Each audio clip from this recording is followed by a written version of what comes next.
want to be known in your sphere of influence as a wise woman, as a woman of discretion and discernment. Well, of course you do. We all do.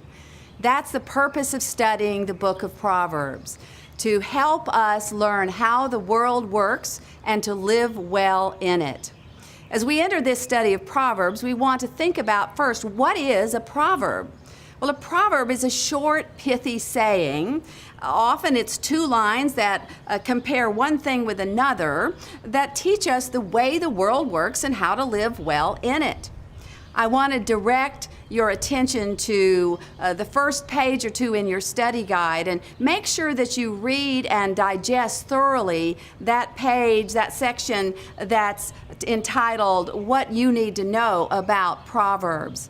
That section is going to help you understand how to interpret Proverbs correctly. That the Proverbs are principles about how the world works and not personal promises. And it's very important when we come to a study of Proverbs that we interpret correctly, or we might think that the Proverbs teach something that they don't teach at all.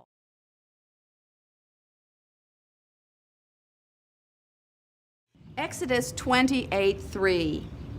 Moses, you are to speak to all who are specially skilled, whom I have filled with the spirit of wisdom, so that they may make Aaron's garments to sanctify him to minister as my priest. Moses is commanding the sailors and the seamstresses to make an exquisite garment for Aaron, who is the high priest in the tabernacle.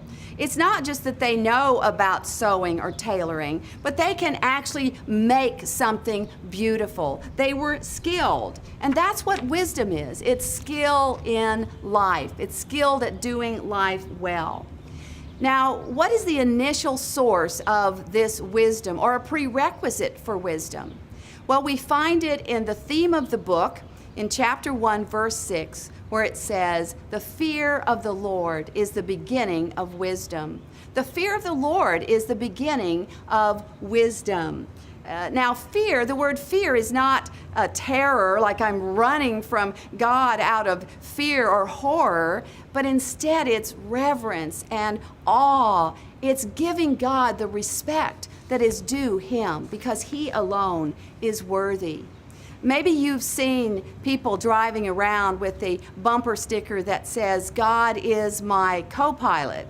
Well, I want to stop them, pull them over, and say, no, God is not your co-pilot. God is our pilot. God is in charge. And we can never hope to have wisdom or chokmah unless we understand that we need to be desperately dependent upon God. Now, I want to walk you through some of the particular topics that we will be studying in this lesson, in this study guide, Proverbs Volume 2. What I've done is taken Proverbs and gathered them and then grouped them so that we can look at them, focus in on those particular Proverbs.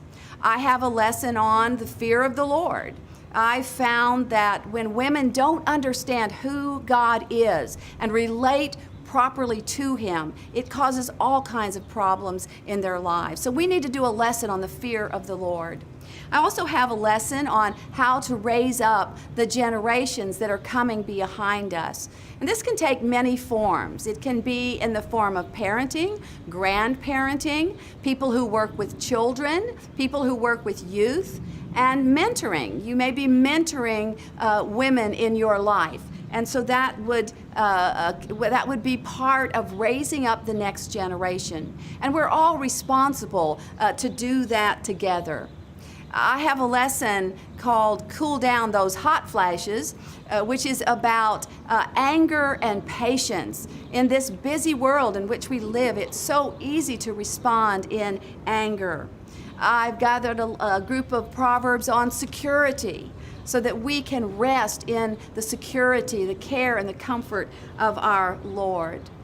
I also put together a lesson on discernment and discretion. It's entitled A Ring in a Pig's Nose, and it's based on Proverbs 11:22. That proverb says, "Like a gold ring in a pig's snout is a beautiful woman who shows no discretion. Like a gold ring in a pig's snout is a beautiful woman who shows no discretion. I've raised a couple of daughters, and when they would come out of their room dressed inappropriately, I would quote this proverb to them. And what I was saying, and they understood it, was that the way they were dressed was not connected with, it was not part of who they were. It didn't match with who they were as young women of God. And they knew what I was saying, and they would mumble back to their rooms, ringing a pig's nose, ringing a pig's nose. But it's so interesting. I see them now that they're raising their own children, quoting this proverb to them as well. I also have a lesson on the subtle sin of pride. Pride is something that we all deal with. When it's our way or the highway, it involves jealousy, self-promotion. There's all kinds of issues that can hinder us from becoming wise if we give in to that subtle sin of pride. I've done a lesson on finances. Certainly how we use our resources is important. And one on life, death, and aging. How do we age biblically? And then a final lesson on the Proverbs 31 woman, the woman we have all grown to hate because she is the superwoman. But it's great to realize that she wasn't a real woman.